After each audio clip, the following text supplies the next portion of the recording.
এই গলিটি তেস্তুরিপানার গলি। এই গলিটিতে একটু আগেই একটি খুনের ঘটনা ঘটেছে, গুলি করে এখানে একজনকে হত্যা করা হয়েছে। সেই সংবাদ পেয়ে আমরা এখানে এসেছি। আপনাদেরকে যদি একটু দেখাই, সেই গলিটিতে এখন আইন শৃঙ্খলা বাহিনীর সদস্যরা অবস্থান করছেন।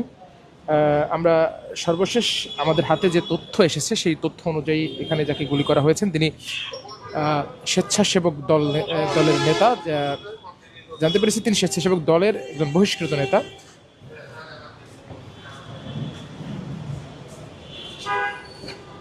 আজ মূলত রাত 8টার কিছু পরে এখানে এই গুলির ঘটনা ঘটে। আমাদের হাতে যে তথ্য এসেছে সেই তথ্য অনুযায়ী এখানে যিনি গুলিবিদ্ধ হন তিনি হচ্ছেন আজিজুর রহমান মুসাব্বির।